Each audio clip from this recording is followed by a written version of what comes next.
Tomorrow, the White House will release its proposed 2020 budget, and according to senior administration officials, it will include a request for $8.6 billion for new funding to build more sections of a wall along the U.S. Mexico border. This is in addition to more than $6.5 billion President Trump has already ordered redirected from federal agencies for border security. Even before the details about a spending for a border wall emerged, Democrats called the president's budget a non-starter. For perspective on the battle between the White House and Congress and the 2020 presidential campaign, we turn to Republican strategist Frank Luntz. Where are voters on the wall right now? It's interesting that that phrase, a non-starter, that's part of the problem. That's not part of the solution. The goal in this, the mission in all of this, is to find things that every American can support and find that common ground between us. And no one is seeking it anymore. The president continues to call it a wall. 40% of Americans support it, which means a majority don't. But a majority do support a barrier. The public does not want to support Donald Trump's position, but they want border security. And if you combine a barrier and human intelligence and technology, you're up in the mid-70s. Of people who would support it. Of people who would support it, because to them, that's genuine border security. It's not politics. They're not looking for a Trump budget. They're not looking for a Democratic budget. They're looking for these people in Washington to get along and get something done. And that's not the focal point. And if I may, because I believe strongly in this, there have been attacks on these Democratic women that are out of control. They have every right to say what they say about Israel. They have every right to criticize AIPAC. They've got every right to talk about the system of government being broken and to challenge those who want to silence them, whether or not we agree or disagree. Since when do we demonize and destroy and dehumanize members of Congress simply because we disagree with them? I don't care what they say, they got the right to say it.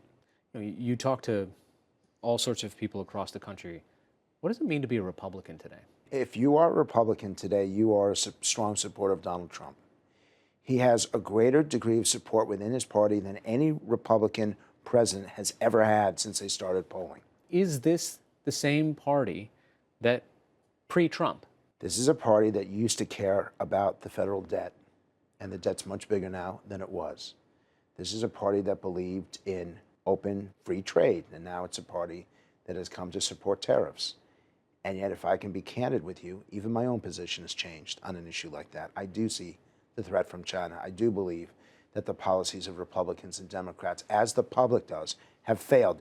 And the public is actually saying and agreeing with Trump that unless we hold China accountable, unless we get tough, which may include tariffs, then we're going to lose and lose and lose and lose again and again, year after year. Just this week, there was a Mother Jones article that was looking into whether or not one of Trump's supporters, the woman who originally set up the massage parlors that Robert Kraft, the owner of the Patriots and a supporter of the president, got caught at, she not only had selfies with the president, but she had a side business where she was selling access to the White House, the president, his family. Is something like that likely to resonate with voters? Because it seems that his supporters say, forget it. They look at all of this. They look at, and they see the same things about the Democrats and the double standard. It's all a double standard. What we should be doing is talking about getting something done. The reason why Congress has such a low approval rating is their own fault.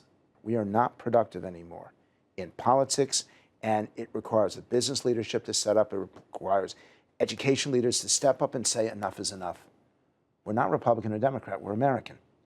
The incentive structure for members of Congress or leadership in this country seems to be stacked in the absolute opposite direction, meaning that it is not about building bridges across the aisle, because if you do, you are going to be primaried from your own party. We are not rewarding honesty and integrity. We are not rewarding people who get things done. We're rewarding people who choose sides. But it also, with all due respect, and not here, but it happens in the media as well. The New York Times publishes the most extreme positions on both sides. What do we get from CNN, MSNBC, and Fox? The most extreme positions. They put them out there and then they pillory them. And the public thinks that everyone is nuts right now. They think we're all nuts. And we have a responsibility in times like this to put all that aside, be honest, be truthful, and try to unify. Frank Luntz, good note to end on. Thanks so much for joining us. Thank you.